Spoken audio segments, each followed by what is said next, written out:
ഇന്ന് ഫെബ്രുവരി 19, 2019 ഫെബ്രുവരി 19 ഞാൻ കോളേജിലെ ആനുവൽ ഡേക്ക് പോകുമ്പോൾ എതിരെ വന്ന ഒരാൾ, എൻ്റെ വീടിൻ്റെ അപ്പുറത്താണ് ആളുടെ സ്വന്തം വീട്.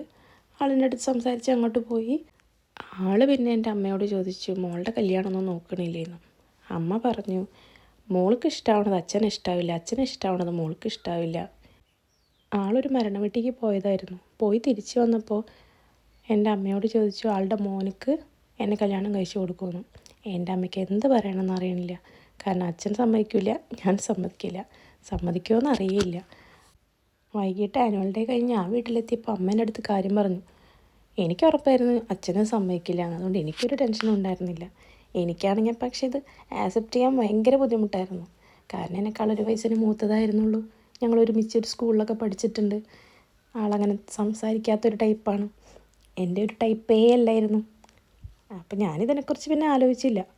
അങ്ങനെ ഒരു ദിവസം കഴിഞ്ഞു, 2 ദിവസം കഴിഞ്ഞു, മറുപടി അവരോട് പറഞ്ഞിട്ടില്ല. ഒരാഴ്ച കഴിഞ്ഞു, 2 ആഴ്ച കഴിഞ്ഞു.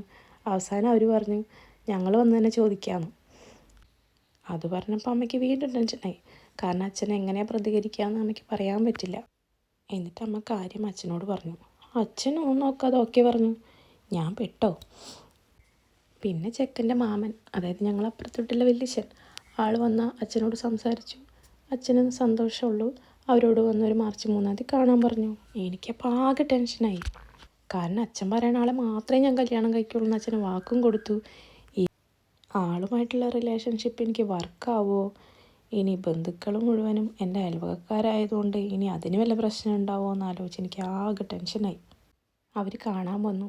സൗണ്ട് കേട്ടപ്പോൾ എനിക്ക് ഇഷ്ടപ്പെട്ടു. കാണാൻ പിന്നെ പണ്ടേ സുന്ദരനായിരുന്നു. അച്ഛന് നല്ല ഇഷ്ടമായി, എനിക്കും.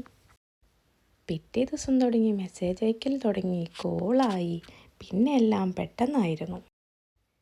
പിന്നെ ഇവിടുത്തെ വിരുന്നായി, അവിടുത്തെ വിരുന്നായി, എല്ലാം. അങ്ങനെ മെയ് 11 എൻഗേജ്മെൻറ്റും കഴിഞ്ഞു. ഡിസംബർ 21 കല്യാണവും കഴിഞ്ഞു. അങ്ങനെ അയാൾ എൻ്റെ ഏറ്റവും പ്രിയപ്പെട്ട ആളായി മാറി.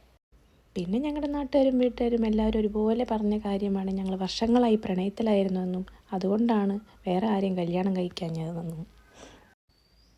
അതൊക്കെ പോട്ടെ. ഈ മൈപ്പിൽ എനിക്ക് ആൾ തമിഴ്നാട്ടിൽ നിന്ന് ബസ്സിലാണ് കൊണ്ടു തന്നത് കേട്ടോ. ആളിലൂടെയാണ് എനിക്ക് ഓപ്പോസിറ്റ് അട്രാക്ഷനെ കുറിച്ച് മനസ്സിലായത്. പിന്നെ ഏജ് ഡിഫറൻസ് ഇല്ലാത്തതാണ് നല്ലതെന്നും പിന്നീട് എനിക്ക് മനസ്സിലായി.